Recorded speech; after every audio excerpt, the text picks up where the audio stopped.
Jorge, ¿estás por allí? ¿Qué tal? ¿Quién habla? Carlos. Sí, habla Daniel o Carlos, Luis. estoy acá en cabina con Daniel Vanina, que te saluda también. ¿Cómo andás, Daniel? ¿Cómo te va? ¿Cómo andás?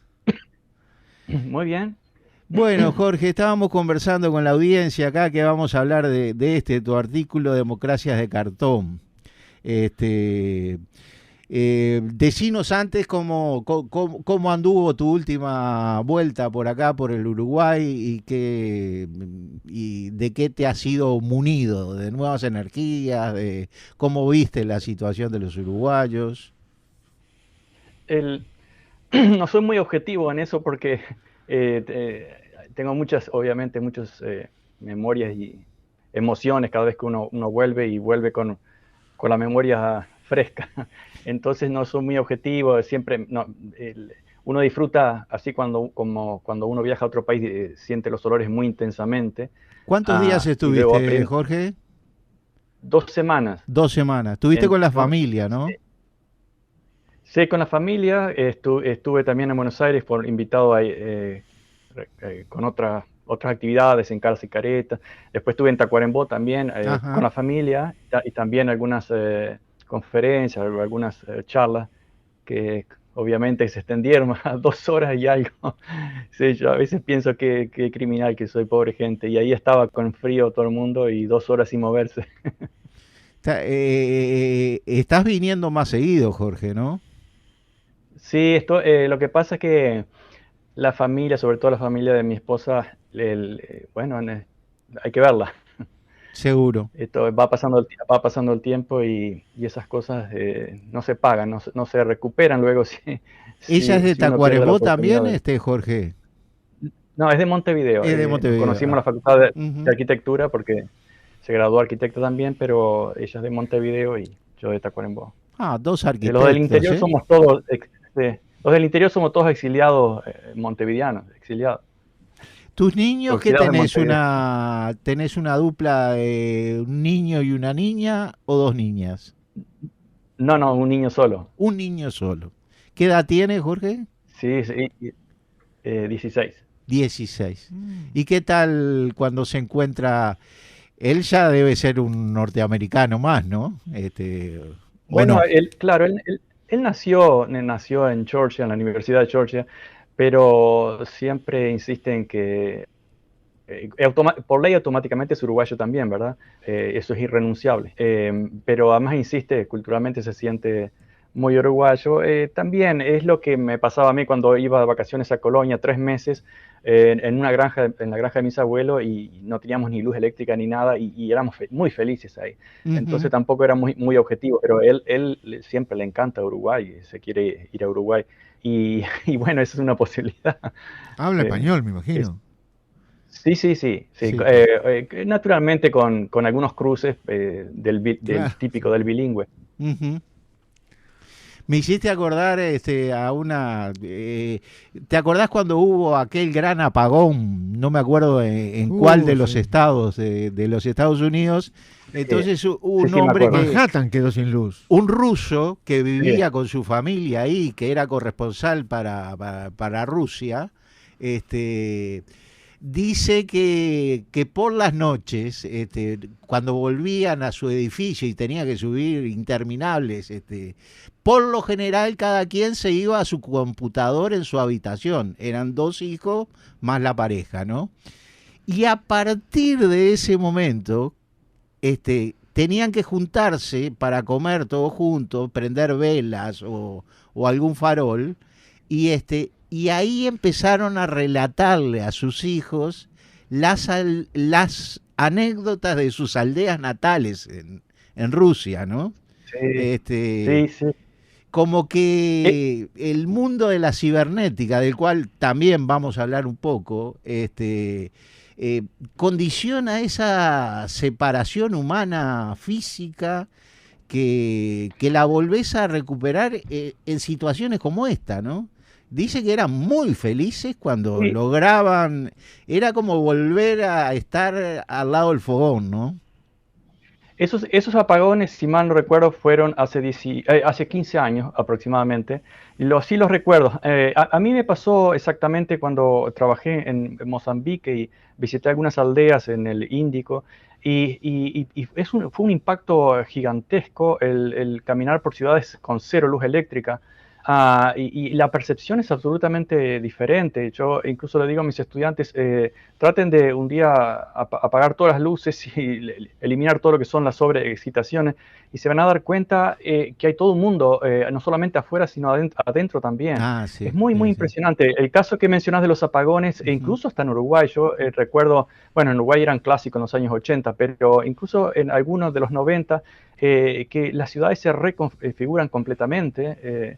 Es cierto que hay otros problemas, como, bueno, pues, es más inseguro, etcétera, pero sí que la percepción cambia totalmente y la intensidad humana aumenta, la relación humana. Y se da la paradoja en nuestro tiempo de que a medida que la tecnología es más 3D se mueve más en la tercera dimensión, los seres humanos nos vamos mudando hacia la segunda dimensión Ujú. y nos estamos convirtiendo en monolineales desde el punto de vista intelectual o de pensamiento. Es una paradoja del exceso de tecnología que nos va deshumanizando y empobreciendo en muchos aspectos. Y no estoy en contra de la tecnología, pero sí que no se puede ser tan ingenuo y decir que está todo bien, porque estamos Ujú. perdiendo muchísimo. Justamente los compañeros, yo no estuve, el programa pasado estuvieron tratando todo el tema de la inteligencia artificial, pero es parte de lo que tú tratás acá y sobre todo disfruté mucho ayer, después de leer el artículo, con la entrevista que te hizo el ecuatoriano este, que suelo verlo también con el mexicano, que creo que también te hizo alguna entrevista, el profe, el que dice Sí. traigan su Ah, libreta, su bolígrafo y a este ver, el de Ecuador es Hugo Godoy, el de México es Jesús, sí es de la octava. sí, Después está sí.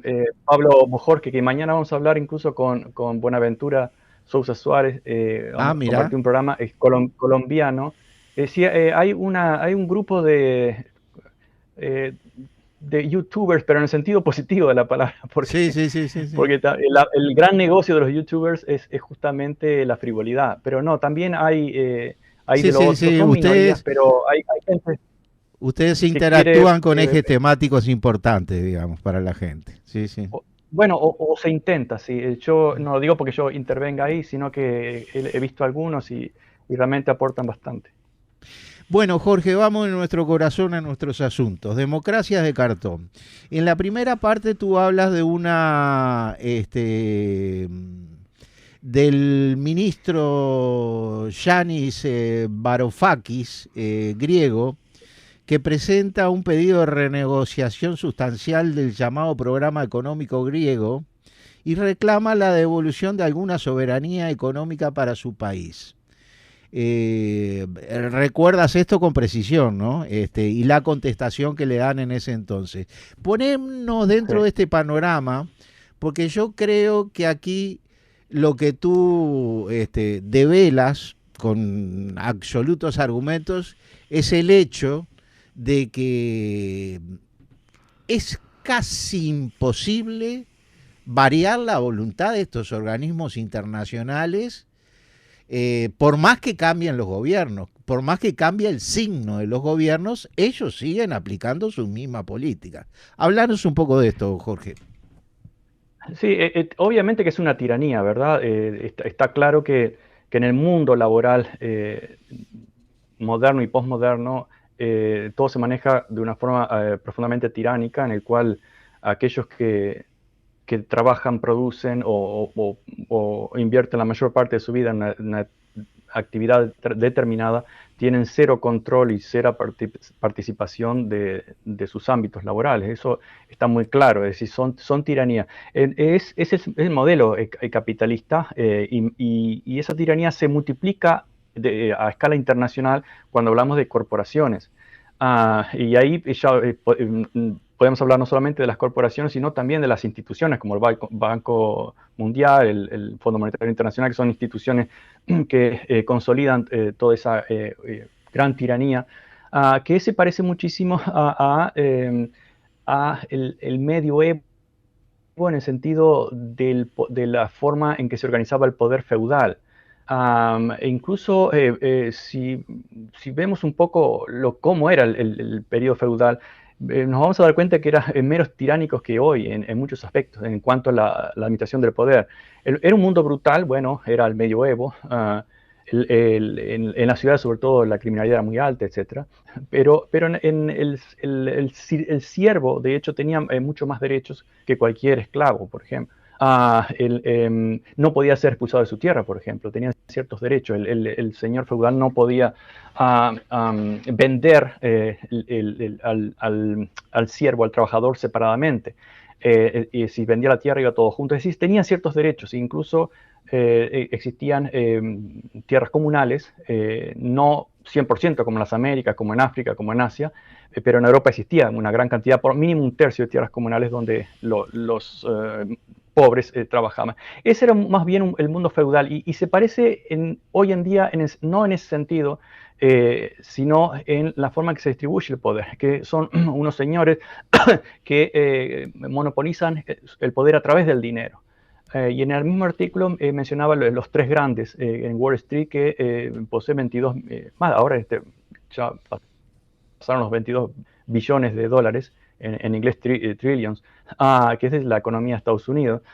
Monopolizan, pero además a través de la creación de dinero, ya hablamos de eso, creación de la nada, del dólar, que es una fiat currency, o una divisa fiat, de esa forma. Pero además hay otro aspecto, y lo conecto con lo que me decís, que es muy difícil hacer algo contra eso. En la Edad Media, incluso en el artículo del año 2012, Teología del Dinero, en La República lo ponía, bueno, en la Edad Media por lo menos el sirviente podía agarrar un palo y matar al señor o al rey de la misma forma en que recibía el mismo castigo de su señor y su rey. Era difícil, pero por lo menos era una relación hombre a hombre, individuo a individuo. Hoy en día eso es prácticamente imposible. ¿Por qué? Porque ha habido un proceso de abstracción. El capitalismo separó la política de la economía, pero en nuestra época también la economía está separada de las finanzas. Y hay una abstracción absoluta, basada en la fe del dinero, en la cual aquellos que son perjudicados por ese dinero, es decir, los deudores, sean individuos, tanto Estados Unidos aquí como ahí cualquier otro individuo que paga su apartamento, su casa a través de una hipoteca, como los países enteros a través del endeudamiento. Entonces, endeudamiento que lo pagan produciendo algo, mientras que aquellos que son los deudores o incluso son acreedores o incluso deudores en el primer mundo, se aprovechan de esa situación generando una relación de dependencia. Entonces, pero ¿cómo se contesta eso? Bueno, es tan abstracto que es imposible y decir, bueno, ni siquiera una bomba podría destruir ese sistema. Lo que sí podría hacer, como está ocurriendo en este momento, un cambio de paradigma, un gran cambio civilizatorio, en el cual, comenzando por el tema del predominio del dólar y otros predominios anglosajones de los últimos siglos, se comienza a cuestionar y a erosionar lentamente. Te voy a pedir que te tengas un minutito allí, sobre todo conociendo lo torrencial que tú eres en la aplicación y que nos resulta difícil un poco seguirte. Me di cuenta hace un rato cuando me fui a la Edad Media y dije, no, voy a salir de aquí. Sí, sobre todo Daniel, sobre el tema de la Edad Media, tiene muchas curiosidades y cosas para preguntarte. Antes de Daniel, yo te voy a preguntar algunas que quedaron en el camino de todo lo que trataste. Una es que tu material, Democracia de Cartón, habla cómo han devenido de distintas construcciones civilizatorias, hemos devenido a esta que hoy es actualmente el sistema capitalista neoliberal globalizado. En el mismo, evidentemente, lo que tú señalas es que hay una gran concentración del poder económico, del poder social sobre la persona y del poder político sobre la emisión de leyes o de estructuras sobre las cuales se mueve el sistema. por el lado del poder económico, tú hablas de que como ser en Wall Street, en Nueva York, en la bolsa de valores, hay unos capitales que se corresponden con tres grandes corporaciones, de las cuales quiero que un poco me hables y me las relates y me digas qué son estas grandes corporaciones, que prácticamente manejan el 90% de los capitales que se manejan dentro de la bolsa de valores, y que esto equivale a 22.000 billones de dólares, que es el Producto Bruto Interno de los Estados Unidos. A esto le quiero agregar que lo que está en boga hoy por hoy con este tema al cual tú ibas, es en el tema de las transnacionales. Alguna gente que se niega de pronto a decir, bueno, no, la transformación, con la caída de la Unión Soviética, la transformación de Rusia no es tan hacia el lado del sistema capitalista, y lo de China tampoco es. En una oportunidad vi a alguien que decía, no, pero si mirás la cantidad de transnacionales que tienen los rusos o que tienen los chinos, nada que ver con el imperialismo yanqui y con el imperialismo europeo. Entonces, sobre estas cosas quisiera que me desarrolles y me expliques un poco más estas materias. Bueno, una pregunta puntual. ¿Esos millones son millones americanos o millones nuestros? Por los billones, porque ellos son 22 billones, es una cifra exorbitante, y 22.000 millones es poco. No, me estoy cuidando de eso. Acá en Estados Unidos serían 22 trillions, es decir, en español 22 billones. No son 22.000 millones, son 22 billones. 22 millones. Billones. Sí, es una... correcto. Bien, 22 billones en español, ¿verdad? Con B. En inglés sería con T, trillions, 22 trillions. Es decir, pensemos en un poco menos que de toda la economía de Estados Unidos, el PBI. Y de hecho, la cantidad circulante de dinero multiplica varias veces la economía del mundo. Es decir, no nos sorprendamos por eso. Dinero virtual, ¿no? Dinero virtual. Bueno, sí, el dinero... desde el despegue del estándar de oro en el año 71, empezó un poquito antes, pero oficialmente el año 71 con Nixon, que fue una movida maestra de Nixon, no se sabe si fue intencional o fue suerte, pero el desacople con el estándar oro del Bretton Woods, el orden Bretton Woods, para evitar que Francia continuara convirtiendo sus dólares de reserva en oro, y luego otros países, se desacopló, y a partir de ahí el dólar siempre fue virtual. Nada más que estábamos hablando de una virtualidad del papel. Se podía imprimir libremente y se imprimió toneladas. El problema es que, claro, hoy en día el papel físico, es decir, esa cosa que podemos tocar con las manos, que yo hace tiempo que no veo un dólar en papel acá, pero ese papel físico, lo que se llama el señorío, que es lo que quería Milei en Argentina, adoptar el señorío. Bueno, es el 3% de todos los dólares circulantes. Es decir, ya no es solamente virtual porque es papel, es decir, es un símbolo en base a la fe pura, absoluta, es decir, la fe en que, la economía de Estados Unidos va a responder, pero en realidad no es tampoco ni eso, porque lo que responde son la economía de otros países, ya sean exportando commodities, materias primas o productos industrializados, etc. Es decir, sigue siendo una materia de fe. Y aquellos que son acreedores del centro de Estados Unidos y de Europa tampoco quieren que se devalúe muy abruptamente, porque también entrarían en problema. Entonces, incluso los bancos centrales, ustedes lo saben, ahora no tanto en Uruguay, pero puede ser porque en Uruguay ha bajado un poco el dólar, al revés de los demás, pero los gobiernos suelen tratar de mantener el precio del dólar por un tema de importación-exportación, ¿verdad? Yo no soy un especialista en eso, pero cualquier economista lo sabe. Ahora, la gran cantidad, y cuando dice dinero virtual, sí, es apretar ceros en un teclado.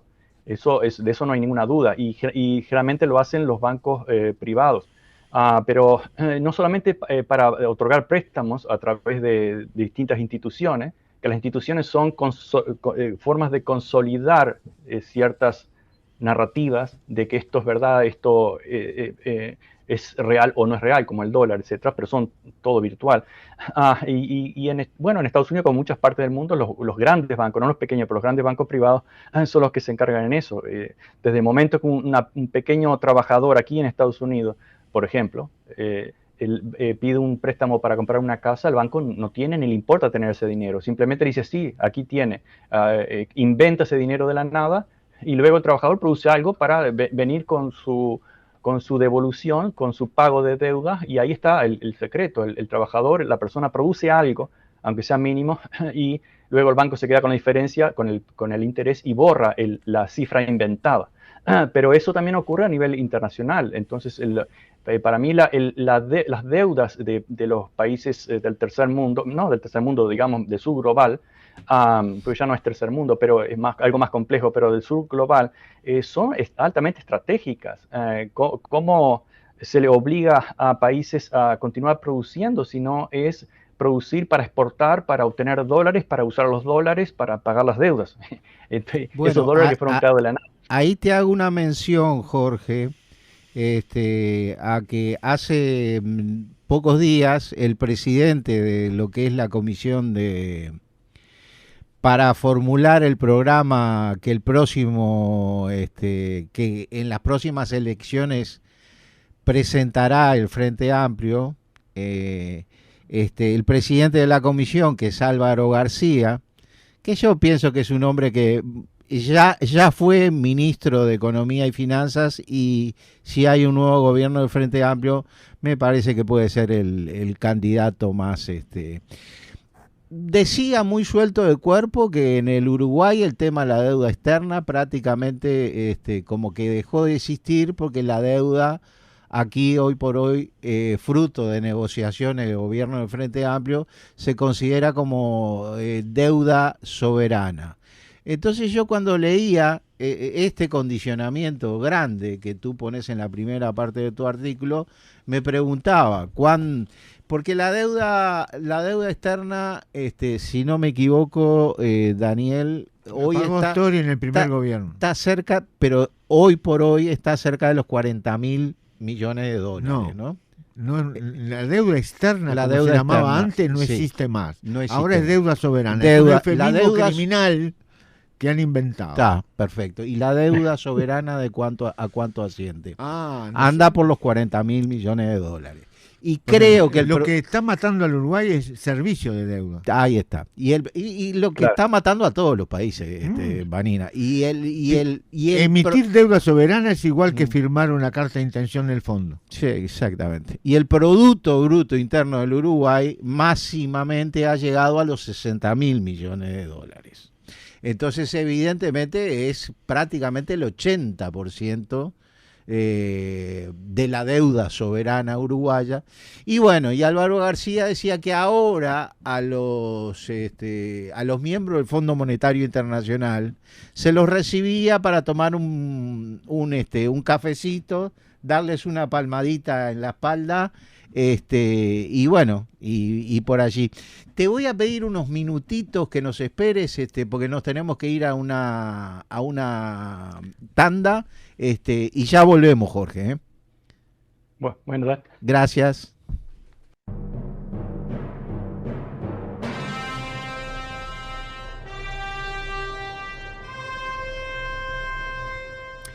Bueno, regresamos a la noche de la imprescindible, la noche de Marcianos. Nos llamó un oyente, Daniel, que nos comunicaba que él tenía un dato de que la deuda ya andaba por los 50.000 millones de dólares, lo cual sería bastante patético, ¿no? Jorge, seguís por allí, ¿no? Sí, sigo por acá. Perfecto. Estaba pensando que me tiraron como 10 temas distintos, pero no sé por dónde retomar. Pero nos gustaría el tema de las corporaciones,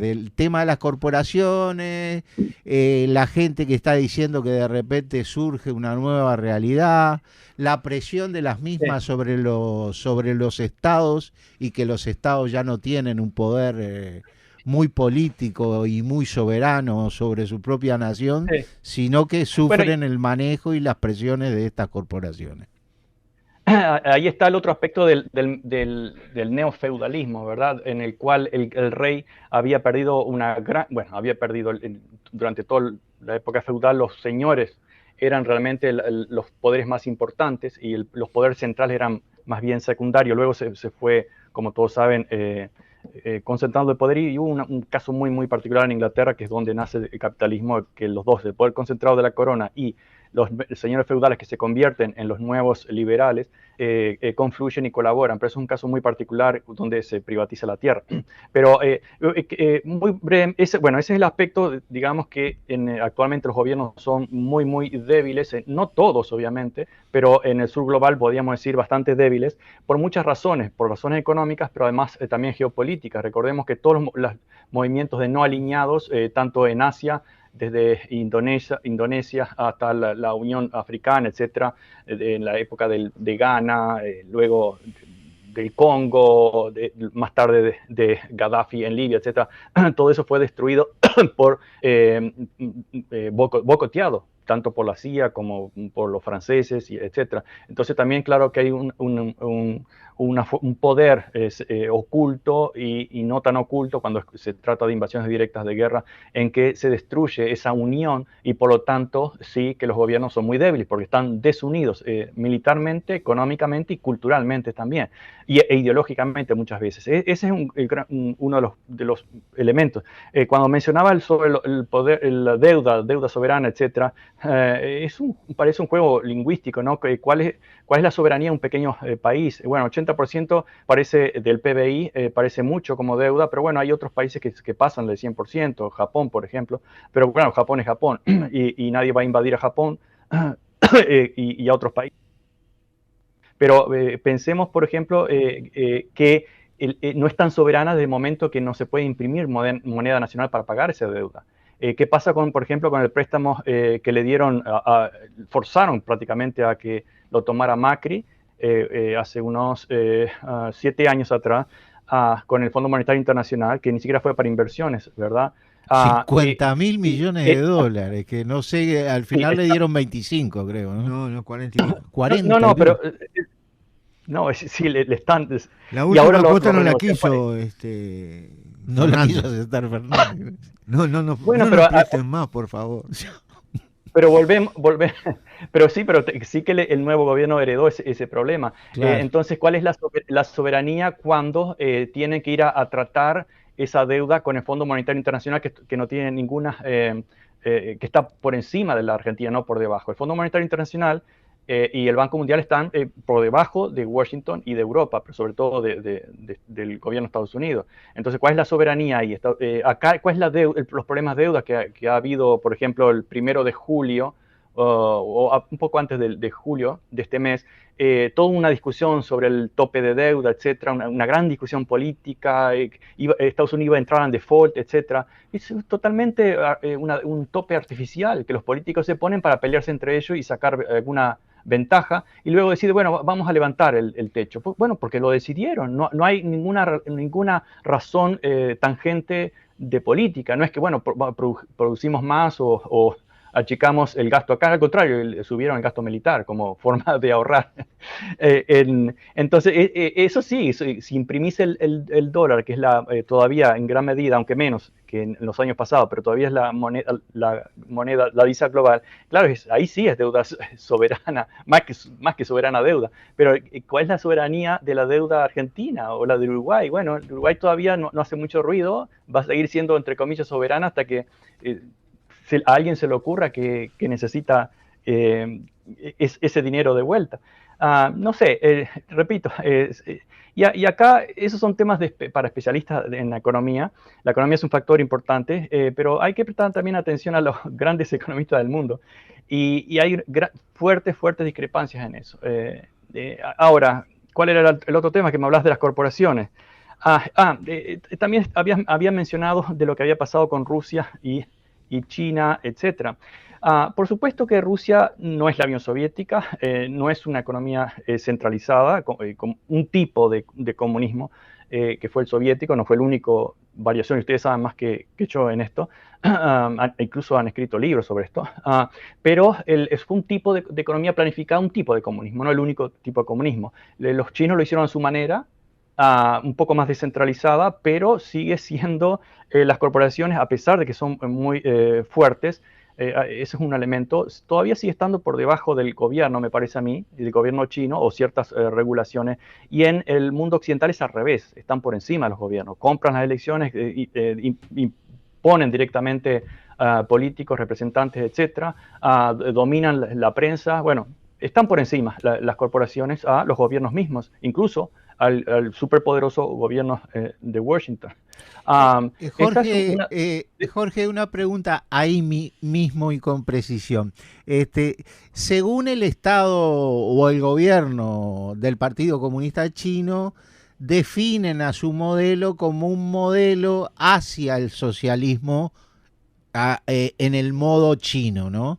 Y en Rusia yo creo que no tienen mayores tapujos en decir que quieren ir al capitalismo, en definitiva, o que piensan, como lo ha dicho Putin, que este tipo de capitalismo está colapsado, se necesita otro tipo de capitalismo. Pero tú, ¿cómo definís a estos dos estados, al Estado chino hoy por hoy y al Estado desde sus modos de producción y desde sus formas de gobierno, digamos? Yo creo que te vi en algún momento que definías como capitalismo monopolista de Estado, ¿no? Capitalismo de Estado, en cualquier caso con diferencias, obviamente. Incluso el capitalismo estadounidense es un capitalismo de Estado. El gobierno tiene una muy fuerte intervención en la economía de muchas maneras, y por algo las corporaciones están en el gobierno y viceversa.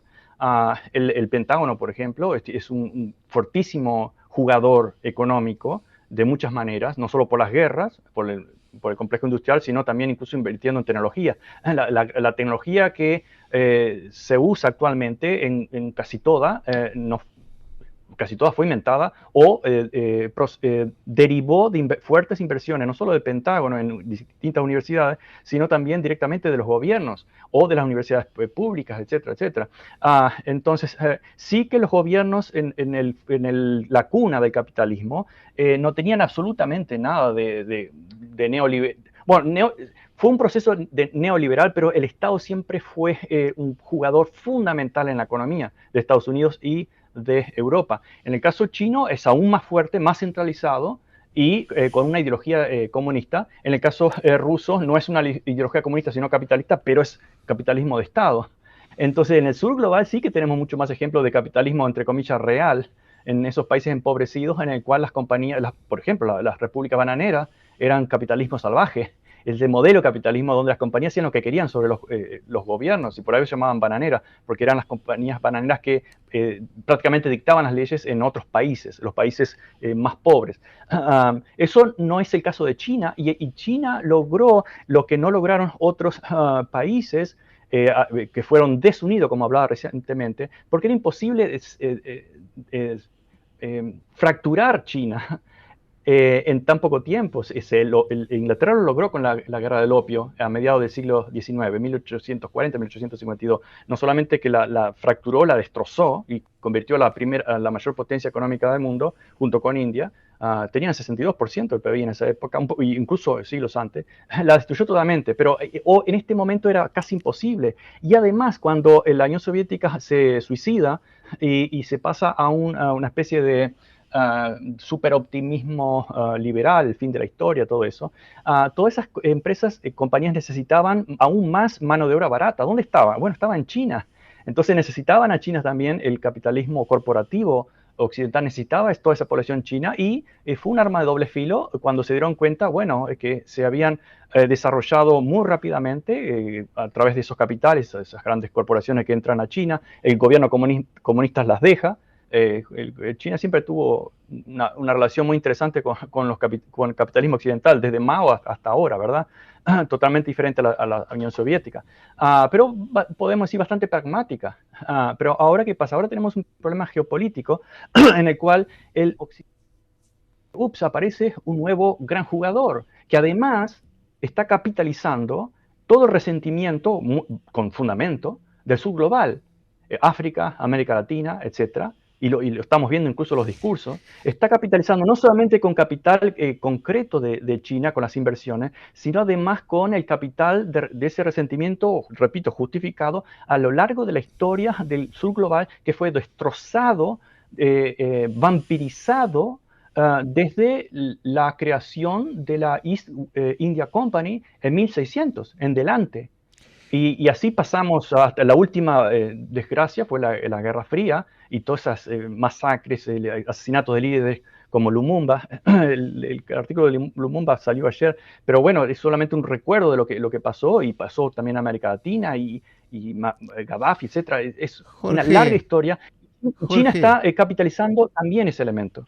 Me quedan 2 minutitos nada más y te voy a tener que despedir, pero yo quisiera que en esos 2 minutos, si te da tu capacidad torrencial, te da como para poder abarcarlos, ¿ves alguna posibilidad en esto que se define como un surgimiento, un nuevo paradigma con los BRICS y con China y Rusia mancomunados, viendo una mejor situación para los pueblos del tercer mundo, África, el sur de América Latina y demás? ¿Ves por aquí una suerte de un nuevo equilibrio que se pueda dar en el mundo? Sí. Voy a tratar de hacerlo súper sintético, pero es muy interesante. Por un lado, es positivo porque aparecen otros jugadores y el sur global comienza a tener otras opciones, ya no solamente el occidente anglosajón, que repito, además el occidente anglosajón se hizo a través de la violencia militar. Se expandió como imperios y se enriqueció a través de la brutal violencia militar y económica y de todo tipo, que dejó cientos de millones de muertos. Eso no estamos viendo en el caso de China. Es una invasión más bien de capitales, pero también está el elemento negativo.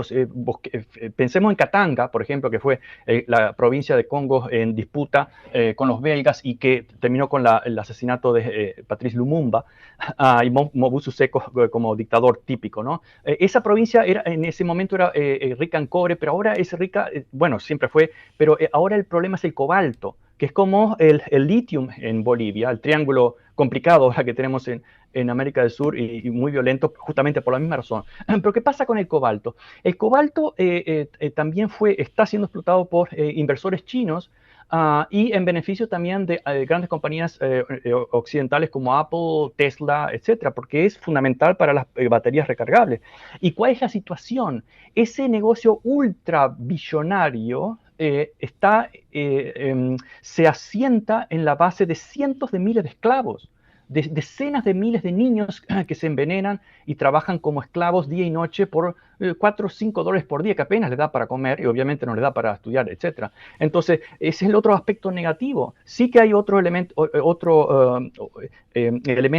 positivo para el sur global, pero cuidado no caer en la misma vieja avaricia, sino militar, como fue la tradición anglosajona, por lo menos en la brutalidad de los capitales. Repito, presten atención al tema del cobalto en Katanga y en Congo, como uno de esos ejemplos. Pero yo creo que hay razones para ser optimista. El otro aspecto negativo es lo que recuerdan la trampa de Tucídides, el historiador griego de hace 2500 años, que recuerdan, cuando un imperio está ascendiendo y otro está descendiendo, cuando se cruzan hay una guerra o un gran conflicto. Ese es uno de los grandes problemas que se pueden evitar, como se evitó el caso de la caída de Gran Bretaña en beneficio de Estados Unidos, pero fue muy conveniente entre el mundo anglosajón, fue casi endógeno, pero podría ocurrir ese otro elemento negativo. Sin embargo, a largo plazo tenemos catástrofes que el mundo ya debía estar organizándose y el capitalismo es absolutamente incapaz de resolverlo, sino que es el problema de esas catástrofes. Una es el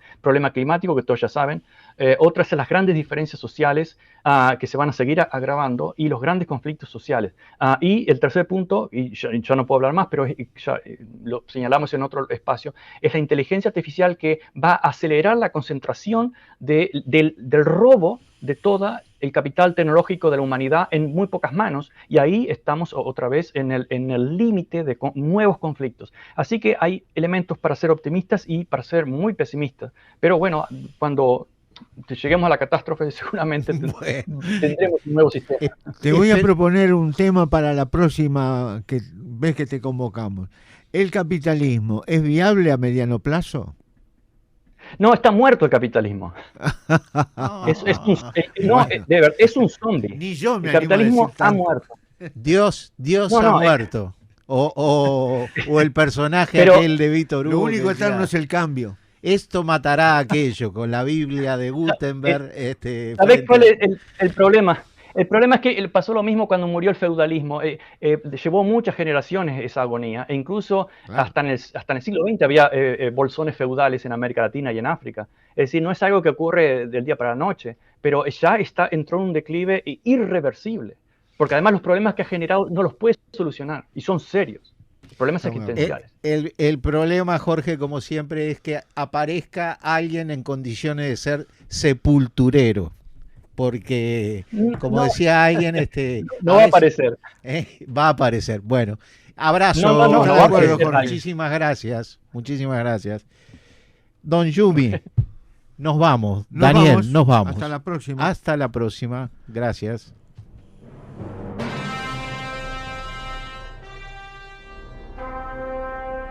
Así pasó Marxianos, que se reencuentra con ustedes el próximo miércoles 21 a 30 horas.